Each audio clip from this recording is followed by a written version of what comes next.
चौमू विधायक रामलाल शर्मा ने social media के माध्यम से हल्ला बोल कार्यक्रम के तहत कांग्रेस सरकार की गिनाई नाकामियां। कहा, सरकार भर्तियों को लटकाने और बेरोजगारों को भटकाने का काम कर रही। भारतीय जनता पार्टी के प्रदेश मुख्य प्रवक्ता व चौमू विधायक रामलाल शर्मा ने सोशल मीडिया के माध्यम से हल्ला बोल कार्यक्रम के तहत कांग्रेस सरकार की नाकामियों को गिनाया।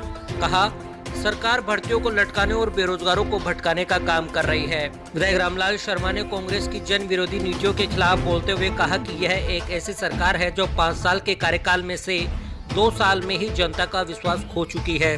कांग्रेस ने जन घोषणा पत्र में संपूर्ण कर्ज माफी का वादा करके सत्ता पर काबिज हुई, परंतु बाद में बैरिकेड लगाकर सिर्फ 2 लाख रुपयों का कर्जा का कोऑपरेटिव बैंकों का कर्जा माफ करने का फैसला लिया गया।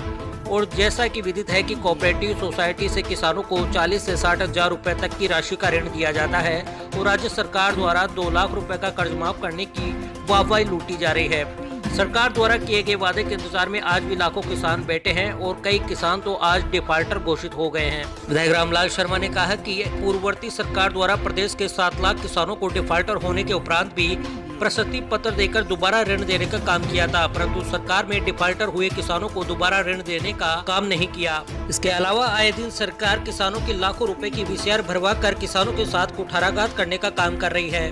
उन्होंने बेरोजगार युवाओं की बात करते हुए कहा कि सरकार 3500 रुपए भत्ता देने की घोषणा करके सत्ता में आई थी, परंतु आज सरकार युवाओं को धोखा देने का काम कर रही है। कांग्रेस सरकार द्वारा पिछले 2 सालों के अंदर सिर्फ 13,000 पदों की भर्ती की बात कही गई है। सरकार सिर्फ लोक लुभावनी बातें करती है और यथार्थ के अंदर कोई परिणाम निकल कर नहीं आता है। सरकार भर्तियों को लटकाने और बेरोजगार युवाओं को भटकाने का काम कर रही है। आज राजस्थान क्राइम के मामलों में देश में प्रथम स्थान पर आ चुका है, जिसमें महिला उत्पीड़न, बलात्कार, गैंगवार, भूमाफिया, खनन माफिया आदि की घटनाएं आम हो चुकी हैं। आज राजस्थान में पुलिस का भय धीरे धीरे खत्म होता जा रहा है और एक जंगल राज की स्थापना होती जा रही है। उन्होंने भारत सरकार द्वारा लाए गए तीनों कृषि सुधार बिलों पर विस्तृत चर्चा करते हुए कहा कि कृषि सुधार बिल किसानों के हित में है। राजस्थान की सरकार किसानों को बाजरा खरीदने का काम भी नहीं करती और किसानों को मजबूरन हरियाणा में जाकर बाजरा बेचना पड़ता है।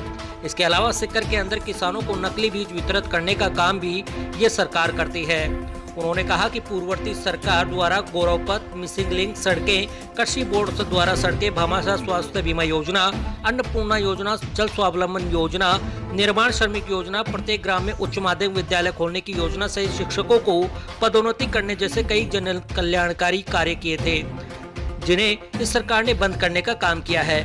संविदा कर्मियों को नियमित करने का वादा करके सत्ता में आई आज सरकार वादा खिलाफी कर रही है और सरकार द्वारा पंचायत सहायकों और पैरा टीचर्स को नियमित नहीं करने का फैसला सरकार की मानसिकता को दर्शाता है। आंगनबाड़ी कार्यकर्ता और पोषाहार बनाने वाली महिलाओं की समस्याओं को भी सरकार दरकिनार कर रही है।